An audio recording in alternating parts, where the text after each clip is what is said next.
cash, I want you. I want your money.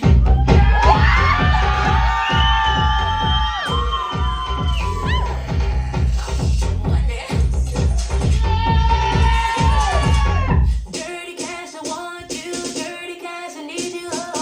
Give me the money.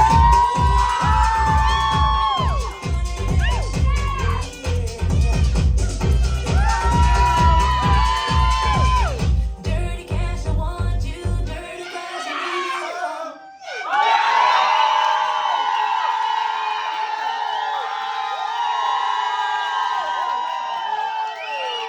Hey, Spectrum.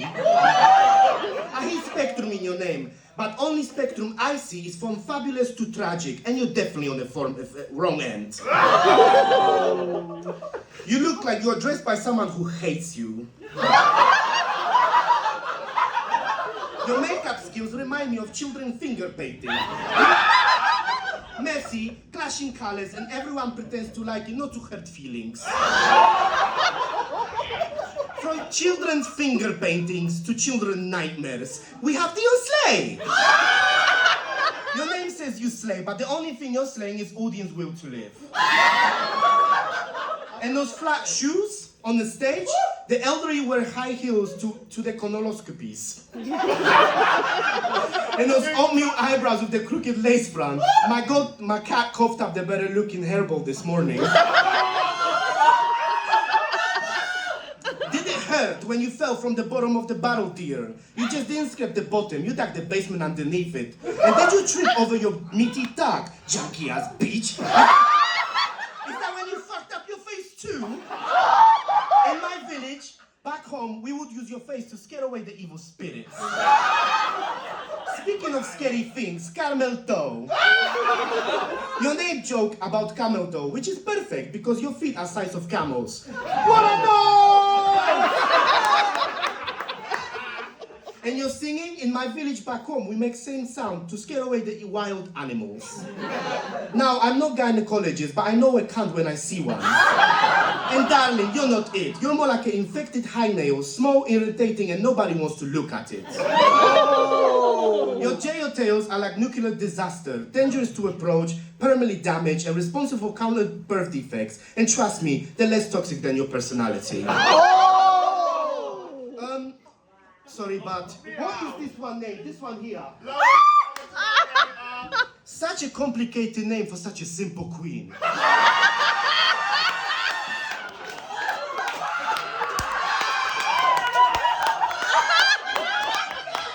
I am no mathematician, but even I know the lowest common denominator means rock bottom, just like your performances. Your makeup technique looks like you let a crackhead use your face as a cutting board. Drag addicts have more charisma passed out in a gutter than you have fully conscious on the stage. At least they have an excuse for looking shit. Cześć, prick! It's Larissa Fron! Forn? Oh, well, doesn't matter. You say miss like you deserve respect. Where I come from, we earned titles through hard work and sacrifice, not by putting a crooked wig and tucking your weird in between your legs. Your makeup is thicker than border wall, but unlike wall, it doesn't hide the terrifying creature behind it. You get in out of drag so quick like a cheap crossdresser working for brothel during the police raid. You remind me of Kenzie on the street corner. 5 minutes of transformation, 3 minutes of service, and lifetime of regret. Cece! Give an applause for Cece, guys. What does Cece stand for? Completely clueless? Catastrophically costumed? Constantly constipated? Childish cunt? That would explain your drag style. You're like a dumpling with no feeling, although no substance. Even ghosts have more presence than you, darling. When you float into the room, people don't say, who's there? They don't notice, nothing at all. Your performances are so lifeless, even necrophilics won't fuck you. From knocked meat to pointy ears, he's Cosmo, guys. You look like reject of Lord of the Rings casting call. With that skeletal frame, you look like Gollum fucked a praying mantis and abandoned the baby in Middle-earth. In my village, we would use creatures like you to tie up to the stake outside the town to ward off the tax collectors. You look like Legolas' anorexic cousin who couldn't make it to Mordor because wind kept blowing you away. And all the adventure you take in anyone is a journey to a bottom of vodka bottle, trying to forget everything they saw.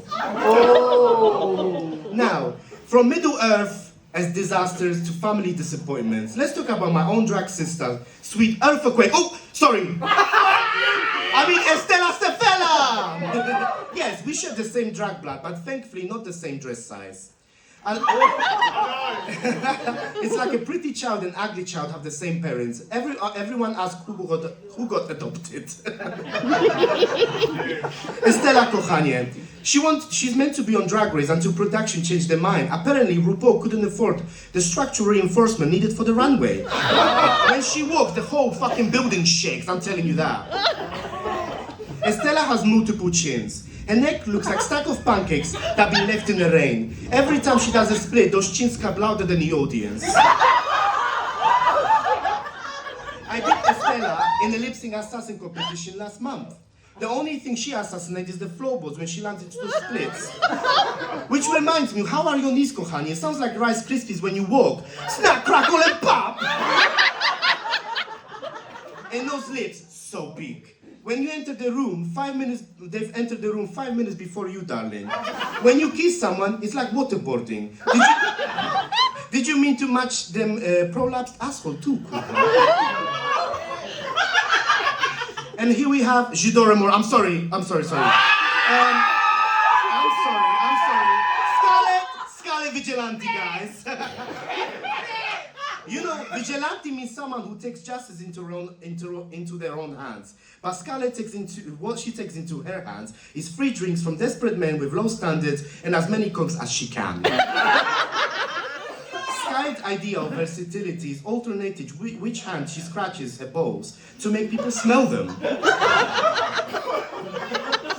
You would be a nightmare at the glory hole with that snaggle tooth. It would be like fucking a cheese grater.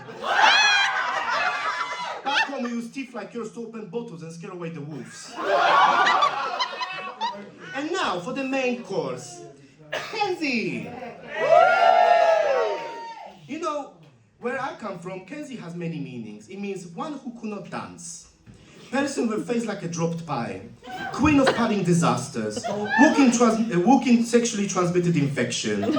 Track performer who makes audience pray for power outage. And the reason God invented blackouts is very versatile in Poland. Kenzie, did it hurt when you fell into the toilet from someone's butthole, you piece of shit? Your makeup is so fake, archaeologists will be studying your face in thousands of years, thinking they discovered a new species. And the black heart is what happens when the venue profits when she performs. And the heart is what audience clutches when they see her outfits. Sorry. Kenzie calls those movements dancing. The rest of us call it having a seizure while being electrocuted. When I see you dance, I think maybe we should call the ambulance. Your signature move looks like toddler trying to hold on in shit in Tesco. Did you know Kenzie make her own outfits? I thought she was dressed by a blind person during an earthquake. And your padding is so tragic, you got more lamps than a cancer ward, built like a sack of potatoes dropped down the stairs. Where I come from, we use potatoes to make vodka. We use them to make your ass look, and you use them to make your ass look lumpier than a drag that is already, oh, whatever.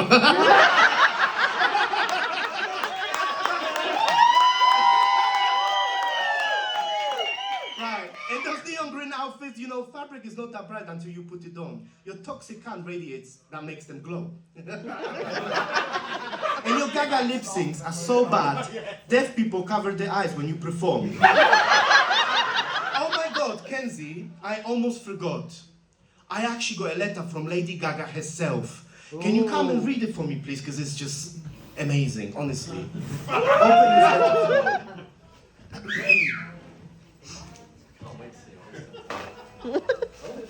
Yeah, just rip that out of the page.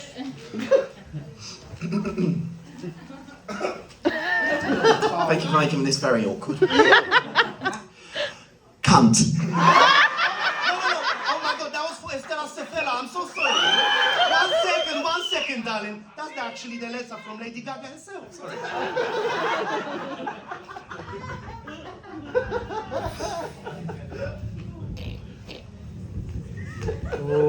It was a good night for me to wear gloves.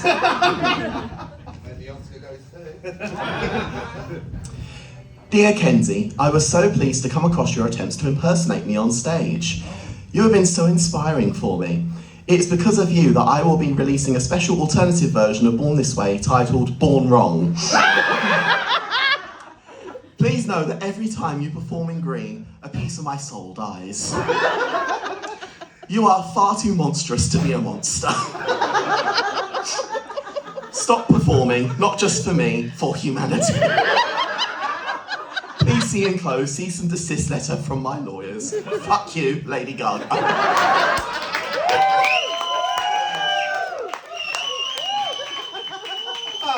Thank you, Kenzie.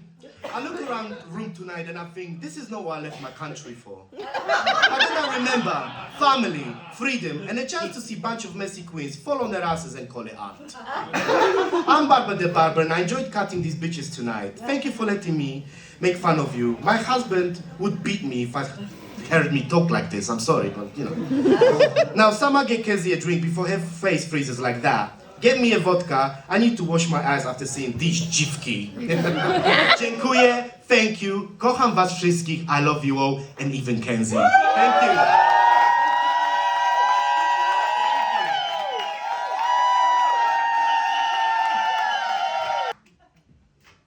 Oh, sorry, I'm a short king here. There we go. Wow. Oh, thank you. Yeah, short king. The chaps are doing it. Thank you. Just gonna repeat what I said. Sorry, I'm not roasting. Wow. Going after Jessica is definitely a tough act to follow. Kenzie putting me up next is like putting a 90-year-old up for surgery. Cruel and unlikely to have a favourable outcome. But, much like a space-occupying tumour, someone has to fill the gap. Although, the size of her gap, it's not a tumour, it's a threemer.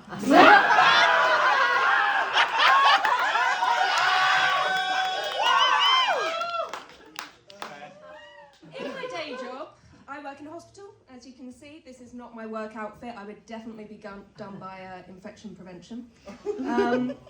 The more involved I get with the drag scene, the more I realise that patients and drag queens aren't all that different. They're all stubborn, need lots of attention to survive, and require prompting to deal with their personal hygiene.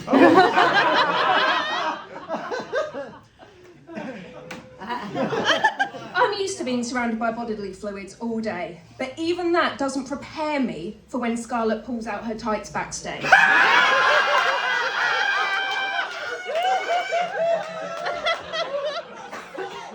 Girl, those are so rancid, they need to go in the bin labelled offensive waste. Along with the whole of Lois's wardrobe.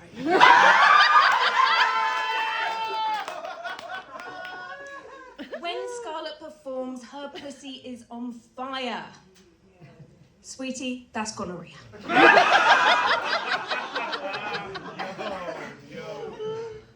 Which is surprising, because who's going anywhere near you?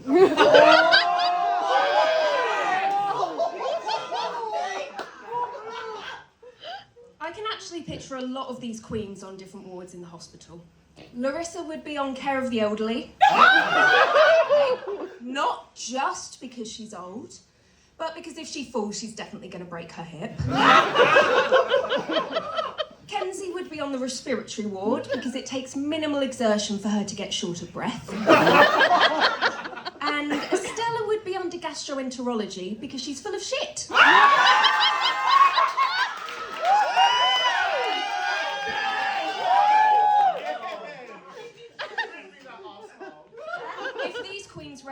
admitted to hospital, I think they need to be looked over by the tissue viability team.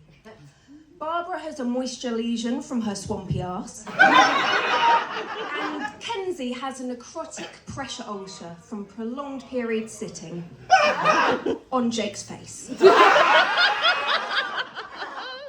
You may not know, but the Blackheart drag family has been in and out of the maternity unit this year.